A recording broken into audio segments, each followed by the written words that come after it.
નમસ્કાર દર્શક મિત્રો, સુરત ફર્સ્ટ ન્યૂઝમાં આપનું હાર્દિક સ્વાગત છે। હું છું મેઘા અગ્રાવત અને જોઈએ આજના સમાચાર વિગતવાર। ચોમાસા પૂર્વે સુરતની શાળાઓ માટે ડીઈઓની કડક ગાઈડલાઈન। ચોમાસા પૂર્વે સુરતની શાળાઓ માટે ડીઈઓની કડક ગાઈડલાઈન। શાળાઓમાં આવેલા જર્જરિત વર્ગખંડો કે ભયજનક ભાગોને તાત્કાલિક અસરથી તોડી પાડવામાં આવે। શાળા પરિસરમાં જોખમી વૃક્ષો કે ડાળીઓ દૂર કરવા અને વીજળીના ખુલ્લા વાયરોનું સમારકામ કરવું। ભારે વરસાદની સ્થિતિમાં જ્યાં સુધી દરેક વિદ્યાર્થી સુરક્ષિત ઘરે ન પહોંચે ત્યાં સુધી દરેક શિક્ષકોએ શાળામાં જ હાજર રહેવું પડશે। મચ્છરજન્ય રોગચાળો ન ફેલાય તે માટે નિયમિત સફાઈ અને ડ્રેનેજ લાઇનની ચકાસણી કરવી। સુરક્ષા બાબતે કોઈપણ પ્રકારની બેદરકારી હશે તો આચાર્ય કે સંચાલક સામે શિસ્તભંગના પગલાં લેવામાં આવશે। રાજ્ય સરકારમાં પ્રાથમિક શિક્ષણ નિયામક શ્રીની કચેરી દ્વારા એક સર્ક્યુલર બહાર પાડવામાં આવ્યો છે, જેની અંદર વિદ્યાર્થીઓની સેફટીને ધ્યાનમાં રાખી ચોમાસા પહેલા કેવી કેવી તકેદારી રાખવી જોઈએ તે માટેની સૂચનો કરવામાં આવ્યા છે। વિદ્યાર્થીઓને સેફટીને ધ્યાનમાં રાખી અને કોઈપણ પ્રકારની વિદ્યાર્થીઓને મુશ્કેલી ન પડે તેની તકેદારી રાખવા માટે જણાવવામાં આવ્યું છે।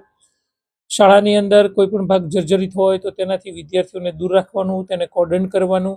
આ ઉપરાંત કોઈપણ વૃક્ષો છે તો તેની ડાળીઓ નમેલી હોય તો તેને કપાવવા માટેની પણ કાર્યવાહી કરવા માટેનું જણાવવામાં આવ્યું છે।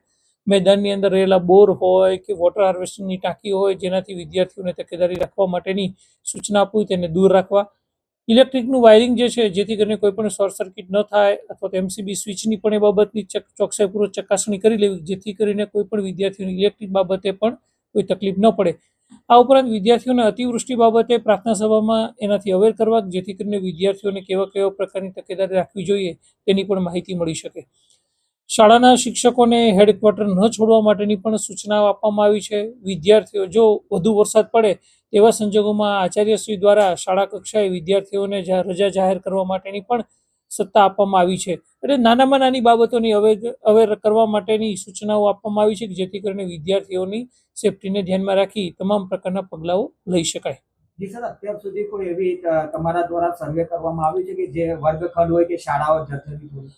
એવી કોઈ પણ શાળા જર્જરિત કે એવી કોઈ બાબતો જાણવા મળેલ નથી, પરંતુ જો કોઈ આવી શાળાઓ જર્જરિત હોય અને શાળાના આચાર્ય દ્વારા કચેરીનો સંપર્ક કરવામાં આવશે તો તેને જે કંઈ અગવડ હશે, મુશ્કેલીઓ હશે તેને દૂર કરવામાં આવશે અને તેને સહકાર આપી અને તેની જે તે વિભાગ સાથે સંકલન કરી તેનું નિરાકરણ લાવવામાં આવશે।